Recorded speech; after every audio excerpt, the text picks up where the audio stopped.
nosso consultório. Olá! No dia 27 de agosto é comemorado o Dia do Psicólogo no Brasil. Durante muito tempo, a imagem deste profissional esteve ligada a pessoas com problemas mentais. Mas hoje ele é visto como um especialista acessível a qualquer um interessado em solucionar questões da própria vida ou simplesmente buscar o autoconhecimento. Está no ar mais um programa em discussão especial. E hoje vamos explorar esta profissão praticada por mais de 350 mil profissionais no Brasil. E para este bate-papo, eu recebo aqui no estúdio da Rede Alesp o doutor Aurélio Melo, que é psicólogo. Doutor, bem-vindo, muito obrigada mais uma vez pela sua participação aqui na Rede Alesp. Muito obrigado. Seja prazer, Caterina. Seja bem-vindo. Bom, doutor, como eu mencionei aqui na abertura do programa, eu acho que antigamente a gente tinha um pouco essa ideia, né, do psicólogo ligado a pessoas com problemas mentais. Eu acho que existia até um certo preconceito ou até uma certa insegurança, uma vergonha da pessoa assumir, não, eu faço terapia, ou de repente um certo orgulho da pessoa dizer não, ou reconhecer, não, eu preciso de uma ajuda profissional, vou buscar um psicólogo. Na sua visão, isso realmente é algo que tem mudado? Quer dizer, a cultura tem mudado isso? As pessoas estão mais abertas a procurar uma ajuda profissional de um psicólogo? Perfeito, Caterina. De fato, né? Eu me lembro que no início aí das minhas primeiras experiências, por volta aí dos anos 80, né, quando a gente começou aí a ter contato com a profissão, ainda era muito forte o preconceito, né? E eu lembro que era muito comum, basicamente, duas ideias sobre a profissão do psicólogo. De um lado, que era o tratamento só de pessoas chamadas loucas, né? Ou perfumaria, quer dizer, alguma coisa supérflua, alguma coisa desnecessária, como se fosse hoje um mimimi, não é? Felizmente isso vem mudando bastante, não é? E hoje as pessoas se dão conta de que é um serviço de saúde, que é um serviço de ajuda muito importante. E hoje, diferente de décadas atrás, a gente observa que, pelo contrário, as pessoas até dizem, ah, você é psicólogo? Eu faço terapia, eu já passei por psicólogo, foi muito importante para mim, né? Então, de fato, esse preconceito ele mudou bastante. Mas eu diria que ainda existe um resíduo, né? Existe ainda um certo receio, existe uma certa resistência por parte de algumas pessoas. Né? Quer dizer, algo que ainda precisa avançar. Ainda precisa avançar. Certo. Falando um pouquinho das características desse profissional, eu estava lendo um artigo muito interessante escrito justamente por uma psicóloga e ela colocava a empatia, quer dizer, a capacidade de se colocar no lugar do próximo, como uma das principais características de um psicólogo. Eu queria saber se o senhor concorda com essa afirmação e que outras características e habilidades esse profissional precisa ter para que ele realmente consiga atender o paciente da melhor maneira. Concordo plenamente, a questão da empatia é fundamental, mas eu diria que a primeira e a maior de todas, a que se coloca acima de tudo, é a questão ética. Não é? Quer dizer, mais do que uma ética profissional, no sentido de seguir um código de ética, né? De regulamentações, a ética como o cuidado de si, né? A capacidade desse profissional cuidar da própria formação, né? Porque, veja, diferentemente, por exemplo, de um dentista, que é um outro grande profissional, né? Um especialista em odontologia, que ele tem lá suas ferramentas, seus instrumentos, seus produtos químicos, o psicólogo, ele é a sua própria ferramenta. Então, ele precisa investir na sua formação, ele precisa desenvolver um senso de ética para poder cuidar do outro. Né? Então, eu diria que a primeira e grande característica de um psicólogo é uma formação ética adequada, uma capacidade de olhar para o outro como um outro que está em sofrimento. Não é? A princípio seria isso. Não é? Então, e aí, depois disso, você vem a questão da empatia, a capacidade de se colocar no lugar do outro, o compromisso com a verdade, não é? Com o sigilo. Com o sigilo, né, que está dentro, muito importante. Né? Aí a ideia da ética é você considerar o outro como uma pessoa igual a você, não como um objeto. Né? Um objeto de comentário, um objeto de curiosidade, né?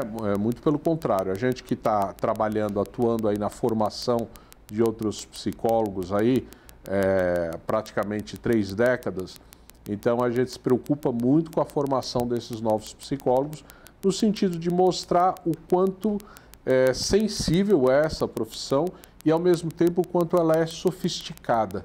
Né? Então, para se formar um psicólogo, você precisa mesmo de alguns anos para que esse indivíduo ele tenha um desenvolvimento necessário, né? Uma experiência, né? Um senso de cuidado, né? Muitas vezes as pessoas elas são bem intencionadas, mas elas têm medos, elas têm receios, não é? Então isso falta um tempo de experiência, de desenvolvimento, né? Para você se formar, ficar minimamente apto para essa profissão. E, doutor, me fala uma coisa, a psicologia ela possui algumas linhas, né, diferentes de atuação. Eu já vi psicólogos dizerem assim, não, eu gosto de trabalhar bastante a questão do inconsciente, eu acredito que o paciente guarda muita coisa da infância, então a gente vai fazer nesse trabalho uma coisa de buscar lá atrás, de repente algum trauma que aconteceu, para tratar uma questão que está acontecendo agora. Já vi outros psicólogos dizerem, não, eu não fico indo lá atrás. A gente vai tratar a coisa que está acontecendo agora, o factual, vamos dizer assim. Exato. Queria que o senhor falasse um pouco dessas abordagens. Por que essa diferença tão discrepante, vamos dizer assim, nas linhas? E o efeito acaba sendo... Exato. A gente consegue chegar no mesmo resultado? Exato. Bom, essa é uma das questões principais quando se discute a profissão do psicólogo, não é? Quer dizer, psicólogos que trabalham de modos diferentes teriam a mesma eficiência. Quais as implicações dessas diferenças no trabalho do psicólogo? Bom, então, a rigor, eu vou dizer aqui uma coisa que a gente costuma dizer mais na formação do psicólogo, no mundo acadêmico. Não existe uma psicologia, na verdade existem psicologias. Né? Então, na verdade, a rigor mesmo, do ponto de vista científico, o mais correto é você dizer as ciências psicológicas, porque hoje você tem uma produção de conhecimento em vários campos, com vários métodos diferentes, de tal maneira que a palavra psicologia seria muito... ela não consegue abarcar todo esse universo de métodos, de práticas diferentes dos psicólogos. Então, por exemplo, existe uma abordagem em psicologia que ela sofre uma influência, ela é muito marcada pela teoria psicanalítica, pela psicanálise freudiana, por exemplo. A gente vai falar de uma psicologia de orientação, de um embasamento psicanalítico, onde vai dar uma maior ênfase para a questão do desenvolvimento infantil do sujeito, das relações com a família, com seus pais, não é? Quer dizer, isso dá um exemplo, não é? Mesmo dentro dessa linha psicológica, existem também algumas diferenças, não é? Você vai ter outras abordagens, né, como psicologias mais norteadas pela linha junguiana, por exemplo, que vai dar mais ênfase ao desenvolvimento, uma visão mais, vamos dizer assim, adiante do desenvolvimento, o que o indivíduo pode, em potencial, a partir de questões, vamos dizer assim, universais, né, que ele traria desde a infância. Então, quer dizer, você tem outras linhas influenciadas pela Gestalt, né, linhas humanistas, a linha comportamental, né, que em algumas áreas ela se dá muito bem. Então, indo para a segunda questão aí da sua pergunta, né, qual seria a implicação disso na prática? Olha, é importante a gente entender o seguinte, né, que não é só a linha que conta no trabalho, a formação do profissional, a experiência dele, né, e o tipo de, vamos dizer, de demanda que existe. Então, por exemplo, no tratamento de dependência química, por exemplo, você vai ter algumas abordagens em psicologia que lidam melhor com a problemática da dependência química que outras. Certo. Tá?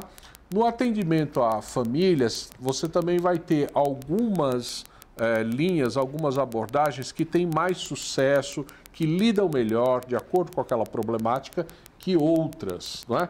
Então, quer dizer, na verdade, você tem alguns métodos, algumas propostas que atendem melhor, certo, às vezes mais imediatamente a determinados problemas que outras. Não é? Mas todas elas se propõem a diminuir o sofrimento humano. Agora, a gente não pode deixar de dizer que muitas vezes outras modalidades de atendimento tentam pegar carona aí sob o nome da psicologia e acabam prestando um desserviço. Que é muito perigoso, né, doutor? Chamam de psicologia, por exemplo, a questão da autoajuda, que até uma parte, né, a gente às vezes vê até psicólogos se identificando com essas linhas, que é uma coisa muito complicada, porque a gente vê que não tem um embasamento científico, não parte de conhecimento já adquirido, né? Agora, a raiz dessa questão da psicologia, dela na verdade ter várias linhas, vários métodos, ela se encontra na sua própria origem. O que que significa isso? Ora, nós não temos uma única concepção de homem. Nós temos diferentes concepções de homem, que vêm da filosofia. Então, essas diversas concepções vão influenciar diferentes correntes da psicologia. E aí vão influenciar diferentes métodos, diferentes práticas. Então, na verdade, muitas vezes, não é apenas um método de um psicólogo que é diferente do outro. Ele parte de uma concepção de homem diferente da de outro psicólogo. Então, seria isso, essas diferenças. Então, para quem tem interesse, de repente, em fazer um tratamento com o psicólogo, além de, claro, avaliar se esse profissional, quer dizer, tem uma formação, tem uma experiência, é bacana que a pessoa também pesquise um pouco as linhas e entenda qual linha aí vai poder atender aquela demanda específica. Olha, do ponto de vista daquele que procura o serviço, eu diria que é importante ele se informar, né? É importante ele confiar, a princípio, um pouco no trabalho daquele profissional e observar como, né, essa empatia, esse desenvolvimento, né, ele se auto-observar e verificar como ele vem se sentindo. Né? Muitas vezes, o resultado ele não é imediato, né? Mas eu acho que, como em toda profissão, eu acho que cabe àquele que procura observar a transparência do profissional, observar as questões que se referem a honorários, assiduidade, aí vale para todo profissional, né? Quer dizer, o quanto aquele profissional, ele é de fato, ele é sério, ele é comprometido, ele é envolvido, não é? Quer dizer, aí mais... Isso eu acho que conta mais ainda do que propriamente uma linha, não é? Quer dizer, a postura profissional, a questão ética, né? Quer dizer, ele do ponto de vista ético, ele tem que ser impecável. Então é isso que de fato é mais importante. Aí a questão das linhas, ela vai ser muito importante para o aluno de psicologia, o estudante de psicologia que está se formando, então ele tem uma preocupação muitas vezes em procurar um serviço mais ou menos de acordo com aquilo que ele pretende desenvolver depois como profissional, não é? Mas, de um modo geral, eu diria que as pessoas têm bons serviços em todas as áreas, né? Com diferentes propostas, né? E também a psicologia ela vai se adequando às épocas, né? Eu que comecei a trabalhar na década de 80, eu já vejo uma diferença hoje no perfil do paciente que eu atendo hoje de quando eu atendia nos anos 80, quando eu comecei a atender estagiando em hospitais, em clínicas, né? Então eu já vejo uma diferença nesse perfil. Né? Certo. Interessante. Doutor, o psicólogo ele lida ali diretamente com o ser humano, né? Então, quer dizer, o ser humano é um mundo de coisas, né? Quer dizer, uma junção de uma série de coisas. As pessoas carregam traumas, vivências e situações, quer dizer, é tudo muito delicado. Como que é para o psicólogo atender tantas pessoas, tantas demandas, pessoas com problemas graves, coisas sérias? Quer dizer, é importante também que esse psicólogo faça um acompanhamento profissional e que tipo de ferramenta o profissional tem para que ele possa se blindar, quer dizer, não absorver toda aquela demanda de problemas que ele tem que lidar ali diretamente todos os dias. Esse também é um ponto muito comum que as pessoas que não são da psicologia nos abordam. Eles, né, quer dizer, no senso comum, na fala mais popular, as pessoas dizem assim: puxa, mas eu já tenho tantos problemas e ouvir problemas dos outros, como que é isso, né? Bom, na verdade, a gente desenvolve uma técnica para ouvir as pessoas, para lidar com o ser humano. Então, por trás dessa relação entre o psicólogo e aquela pessoa que procura o seu serviço, existe uma técnica, né? Então, quando esse profissional ele cuida do trabalho dele, como eu falei no início, cuida em se aperfeiçoar, ele sabe lidar, não é? É claro que, como todo trabalho, tem que ter limites, não é? Também faz parte da ética você não se expor ao excesso de trabalho. Você tem que saber se preservar, você tem que ser responsável com a sua atividade. Então, você não deve se expor ao excesso de trabalho. Mas quando o trabalho ele é dentro do previsto, a questão do número de pessoas que ele atende, de famílias, ele deve saber lidar com isso. Para isso, a gente diria que são 3 pilares que fundamentam a atividade do profissional de psicologia. O estudo, ele deve estudar, não é? Sempre está se atualizando, está sempre se aprofundando no conhecimento. Ele deve, sempre que precisar, mas sobretudo no início da profissão dele, procurar um profissional mais experiente para ele relatar o seu trabalho. No caso, por exemplo, do psicólogo que atende em consultório, levar seus atendimentos para um profissional mais experiente ou para outros profissionais para poder discutir. E ele, psicólogo, se submeter a também uma terapia pessoal, a uma análise de si mesmo, né, com um outro profissional, de preferência mais experiente que ele, onde ele possa trabalhar as questões pessoais dele, justamente para usar aí a expressão que você usou, para se blindar, não só de outros problemas, mas mesmo problemas da vida dele que possam interferir no trabalho dele. Tá? Então, vou te dar um exemplo muito interessante. Há um filme muito belo, italiano, é um filme muito triste, já vou avisando de cara, chama-se O Quarto do Filho, mas é um filme belíssimo, onde um psicanalista perde um filho, né? Ele perde o filho, né? E aquilo tumultua a relação dele com a esposa, com a filha, e ele perde a capacidade de ouvir os pacientes. Então ele fica como se fosse surdo, ele fica perturbado por essa perda do filho e não consegue atender os pacientes, né, durante um tempo.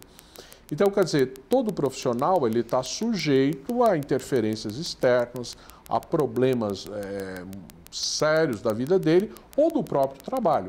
Então, ele precisa ser aquele profissional que sabe cuidar primeiro de si, para depois cuidar dos outros. Né? Então, por exemplo, quando eu estou na minha condição de professor de psicologia, eu digo para os meus alunos que a gente deve tomar o exemplo dos gregos antigos. Os gregos antigos, eles escolhiam seus políticos, vejam só que interessante, de acordo com a capacidade de cuidado de si. Aqueles cidadãos que se mostravam capazes de cuidar de si mesmo na vida deles, eles eram candidatos a governar as cidades, porque se eles podiam cuidar de si, eles poderiam cuidar dos outros. Olha que critério interessante. Né? E, de fato, a gente vê isso na profissão.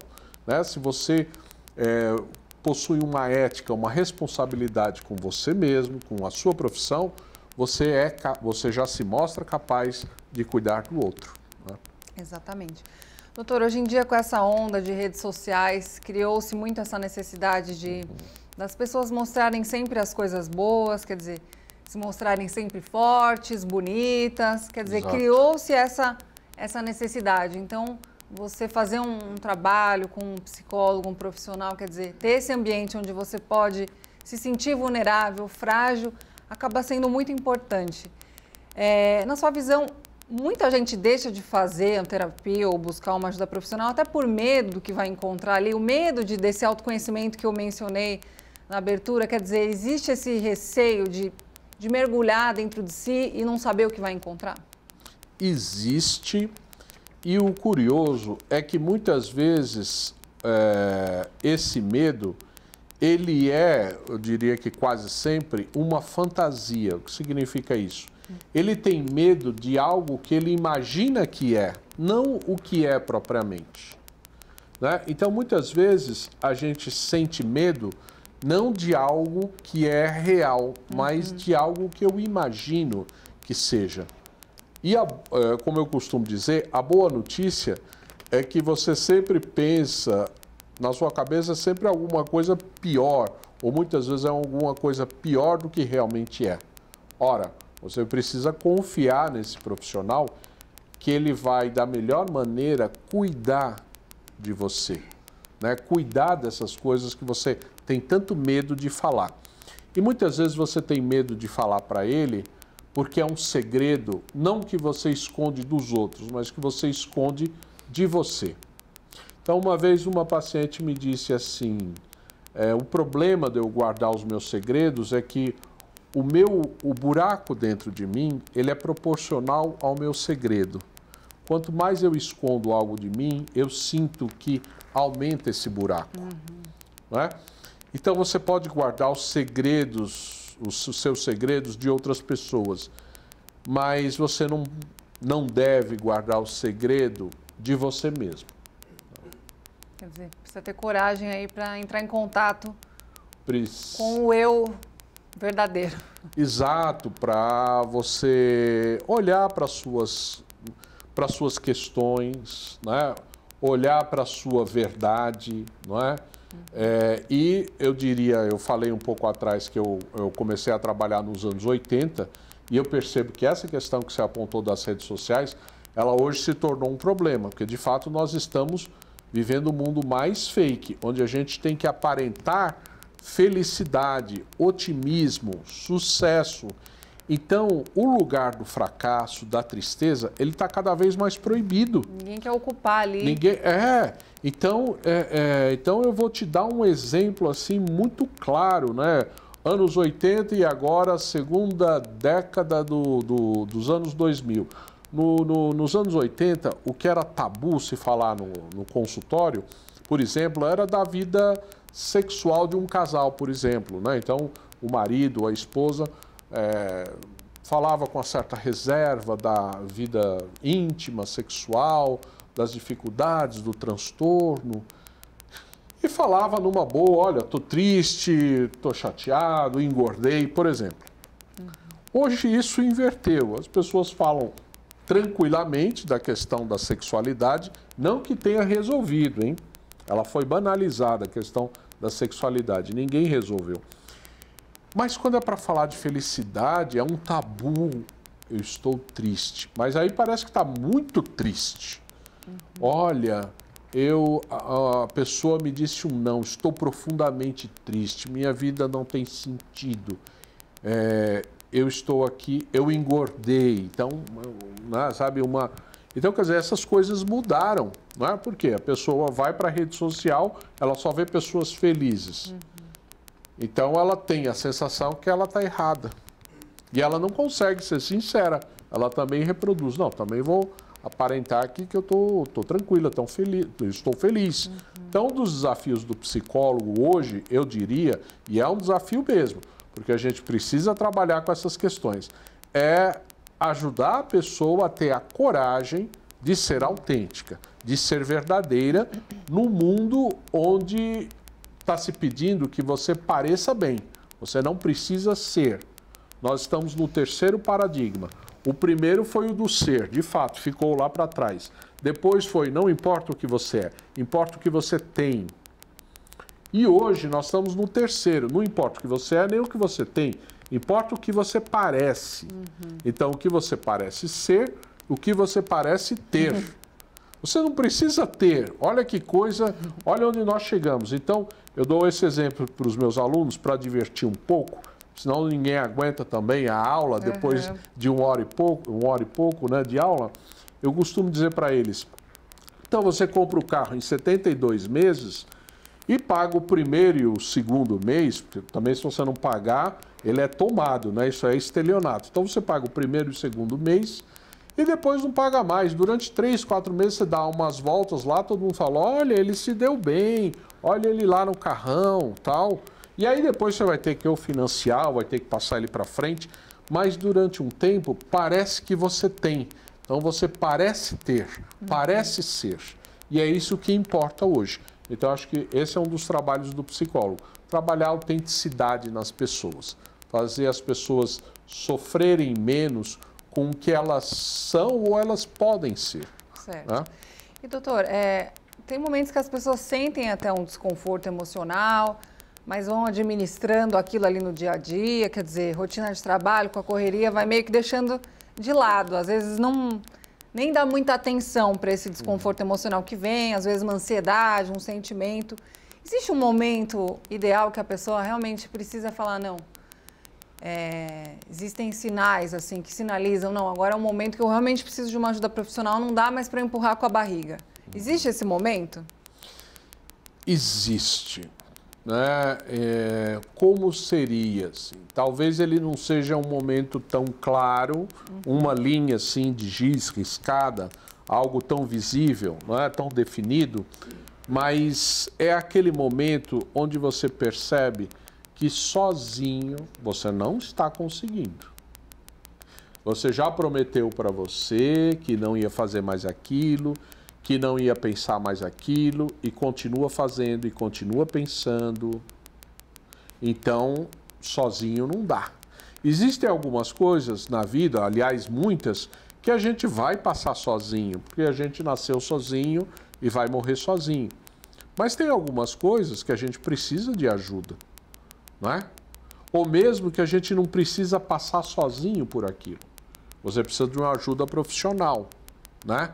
Não é a única ajuda, existem outras ajudas, mas muitas vezes a ajuda profissional ela é fundamental. Né? Então, aquele momento em que você prometeu que ia parar, por exemplo, parar de usar a droga, parar de agredir verbalmente o seu cônjuge, ou fisicamente, pior ainda, ou que você prometeu sair daquela relação que estava fazendo muito mal para você. Que você prometeu não trabalhar tanto mais, se submeter a um trabalho quase escravo e continua lá. Então, quer dizer, se você já prometeu para você, se você está infeliz, aquilo vem, né, entra semana, sai semana, aquilo que depende de você, você não está fazendo, porque tem algumas coisas que não dependem da gente, a gente tem que aprender a lidar. Mas aquilo que depende de você e você não está se movimentando, bom, é hora de então procurar ajuda. Né? Certo. Doutor, eu quero agradecer a sua participação aqui na Rede Alesp, foi muito importante a sua contribuição. Foi uma honra. Obrigado. O programa Em Discussão Especial fica por aqui. Muito obrigada pela sua importante audiência e até o nosso próximo encontro.